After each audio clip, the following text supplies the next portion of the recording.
네, 안녕하세요. 이번에 욜로 발표를 맡게 된 인공지능학부 이서준이라고 합니다. 네, 목차는 뭐 이렇습니다. 처음에 이제 기본 탐지 시스템에는 총 두 가지가 있습니다. DRM이랑 RCNN이 있는데 이 DRM은 분류기가 이제 전체 이미지에서 그때 제가 페스트 RCNN 할 때 설명드렸던 그 윈도우를 천천히 슬라이딩하면서 이제 후보 영역들을 추출한다는데 그 슬라이딩 윈도우 접근 방식을 사용하는 탐지 시스템이고요.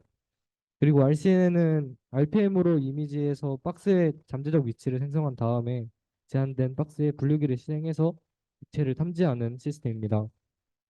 하지만 이런 기존 탐지 시스템의 문제점들은 이미지를 전체를 보는 게 아니라 슬라이딩 윈도우 혹은 바운딩 박스만을 보고 이제 분류를 진행하기 때문에 객체가 존재하는 환경이나 주변 상황을 인지하지 못한다는 그런 문제점이 있습니다. 욜로는 DRM과 RCNN을 포함한 다른 탐지 방법보다 이러한 문제점도 없고 해서 보다 우수한 성능을 발휘할 수 있는 탐지 모델입니다. 욜로는 새로운 접근 방식을 제안했는데 그 접근 방식이 회귀 문제로 정의하는 것입니다. 한 개의 뉴럴 네트워크에서 전체 이미지를 한 번에 계산해서 이제 박스와 클래스 확률을 예측합니다. 그때 패스트 RCNN을 제가 설명드렸을 때 한 네트워크에서 한 번에 계산을 하는 엔드투엔드 방식을 사용한다고 말씀을 드렸었는데 욜로도 마찬가지로 엔드투엔드 방법으로 학습을 진행하게 됩니다. 간단하게 욜로가 작동하는 방법에 대해서 먼저 말씀을 드리면 인풋 이미지가 들어오면 그 인풋 이미지를 S 곱하기 S의 그리드 형식으로 변환을 한 다음에 이제 B 과정과 C 과정을 동시에 한 번에 진행을 합니다. 이 B 과정은 간단히 말해서 그냥 위치를 찾는다고 생각하시면 되는데요. 그 S 곱하기 S 그리드에서 이제 바운디 박스와 해당 박스에 객체가 있는지 없는지에 대한 확률을 예측하는 게 B 과정이고 C 과정은 각 그리드 안에 객체가 있으면 그 객체가 무엇인지에 대한 클래스 네임을 예측하는 과정입니다.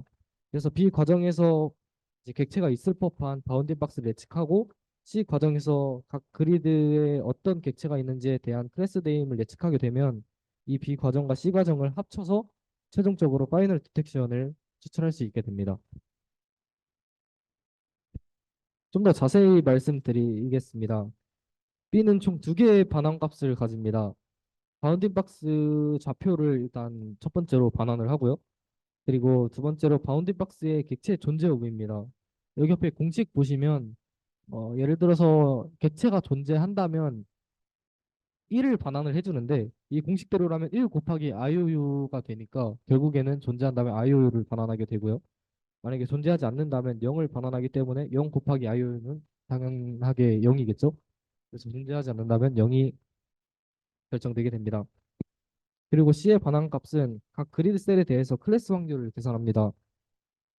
각 그리드별로 예측된 확률들 중에서도 가장 높은 클래스가 현재 셀의 클래스로 선정되게 됩니다. 옆에는 클래스를 선정하는 공식이 있고요. 그리고 이건 욜로 네트워크인데요. 파스칼 BOC 탐지 데이터셋에서 평가가 되었습니다. 이 욜로 네트워크 아키텍처는 구글넷 모델에서 영감을 받아서 설계가 되었고 24개의 컨볼루션 레이어와 2개의 FC 레이어로 구성이 되어 있습니다. 여기 보시면 FC 레이어가 지금 하나밖에 안 보이는데 이건 제가 파일을 좀 잘못 첨부한 것 같아요. 아 이게 여기 말고도 잠시만요. 제가 이거 뒤늦게 확인해서 적어온 게 있는데 이 1096의 레이어 FC 레이어를 하나 거친 다음에 그리고 또 다른 FC 레이어가 하나 더 있어야 되는데 여기에는 생략이 되어 있는 것 같아요. 그래서 4096의 결과값이 이제 FC 레이어를 하나 더 거치게 되면 1470 텐서가 되고 이제 그 1470을 7 곱하기 7 곱하기 30을 리쉐이프해서 최종적으로 결과값을 도출해내게 된답니다. 처음 20개의 합성곡 레이어는 이미지넷 1000 클래스 데이터셋으로 미리 사전에 학습이 되었습니다. 총 일주일 정도 훈련을 시켰다고 되어 있었고요. 4개의 합성곡 레이어와 2개의 FC 레이어를 그 뒤에 성능 향상을 위해서 추가적으로 네, 또 도입을 시켰다고 합니다. 그리고 아까 욜로가 이미지 전체를 보고 계산을 한다고 했잖아요. 그래서 해상도가 굉장히 중요한 요소인데 그 해상도를 위해서 인풋 사이즈를 224 곱하기 224에서 448 곱하기 448로 사이즈를 변경했습니다. 그리고 마지막 레이어를 제외한 모든 레이어의 활성화 함수는 리키렐로라는 활성화 함수를 사용했다고 합니다. 옆에 보시는 건 리키렐로의 수식입니다. 이 욜로는 손실함수를 SSE를 사용하는데 이 SSE를 사용하는 이유는 최적화가 되게 쉽기 때문에 사용한다고 했습니다. 하지만 이 SSE의 문제점이 있는데요. 위에 보시는 것처럼 이 평균 정확도를 높여주진 않아요. 그 SSE라는 손실함수가. 그래서 이러한 문제점이 생기게 되는데 음, 네. AP를 높이는데 도움이 그렇게 되지 않습니다. 그리고 로컬리제이션 에러와 클래시피케이션 에러의 영향력이 되게 동일하다는 문제점이 있습니다. 이게 무슨 말이냐면 그리드 셀 안에 물체가 없다고 판단을 했을 때 물체가 없는 컨피던스 스코어가 0에 가까워지겠죠, 당연히.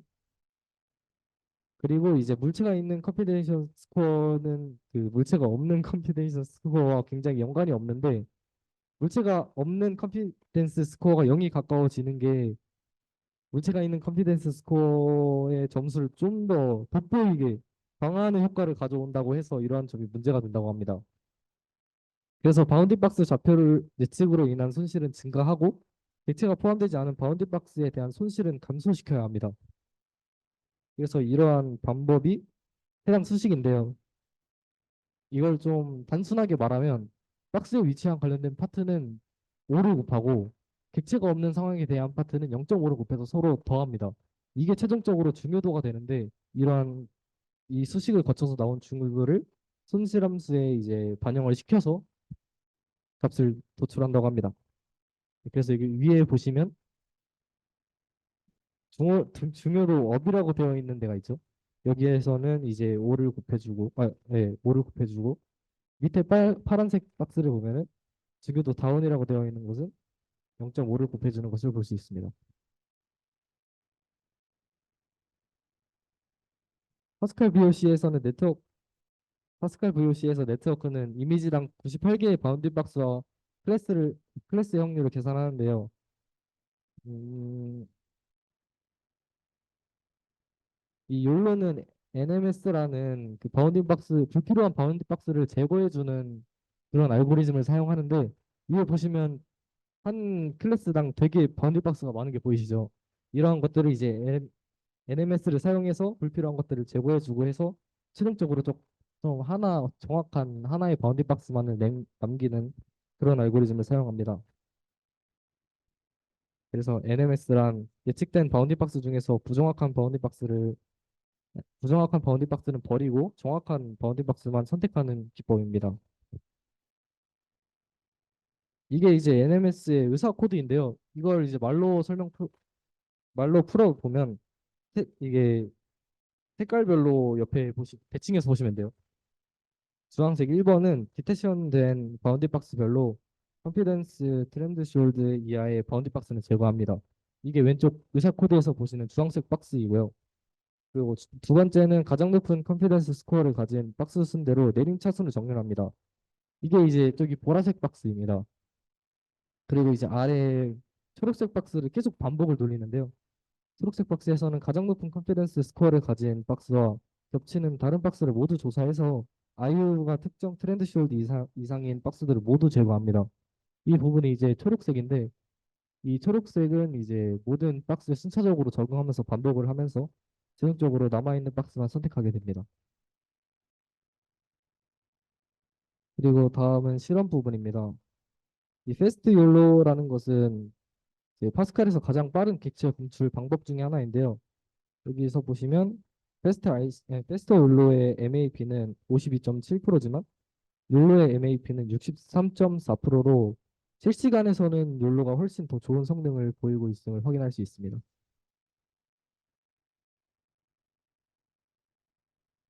그리고 네. 그리고 욜로와 페스트 RCNN의 비교인데요. 이건 여기 보시면 그 백그라운드라고 되어 있는 부분이 어,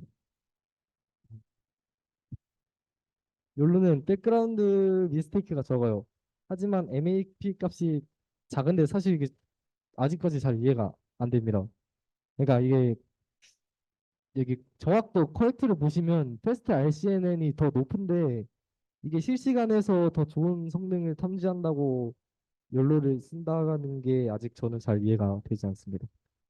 예. 그래서 이 둘을 성능을 높이기 위해서 이 둘을 합쳐서 사용할 할 때도 있다고 해요. 이를 인셈블이라고 부른다고 합니다. 그리고 최고 버전의 패스트 RCNN과 다양한 모델을 결합하는 효과를 주사했었는데요. 패스트 RCNN은 아주 작은 이득만을 제공을 했지만 욜로는 상당한 성능을 제공했었습니다. 그리고 욜로는 예술 작품에서 사람을 검출할 때의 성능도 굉장히 뛰어난 것을 볼 수 있습니다. 현존하는 모든 모델들 중에서도 성능이 가장 뛰어남을 옆에 보시는 표로 확인하실 수 있습니다.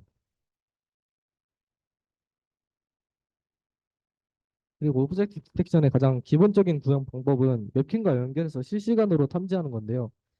욜로는 실시간 탐지의 성능이 좋아서 객체 탐지뿐만 아니라 실시간 추적 시스템까지 구현이 가능하다고 합니다. 그래서 이 부분에서 좀 흥미가 생겨서 제 고등학생 때 욜로로 만들었던 걸 한번 가져와 봤는데요. 참고가 될 것 같아서 일단 BDD 100K라는 데이터 세트를 가져와서 이미지를 시각화를 시켰었고 그리고 GUI를 간단하게 만들었습니다. 파이큐티5라는 라이브러리를 사용해서 간단한 GUI를 제작했고 그 당시에 V3가 유행을 했었기 때문에 욜로 V3의 오픈 소스를 가져와서 테스트를 진행했습니다. 그래서 이미지를 테스트했었을 때 네, 정확도도 나름 나쁘지 않고 잘 탐지가 되었음을 볼 수 있었습니다. 그리고 이건 이제 동영상을 제가 첨부를 했었는데요. 이게 실시간으로 탐지를 한 건데요. 나름 성능이 나쁘지 않았었습니다. 이게 탐지라는 방식이 그냥 프레임별로 잘라가지고 이미지를 탐지를 시키게 했는데 그럼에도 불구하고 뭐 나름 성능이 괜찮은 것 같더라고요.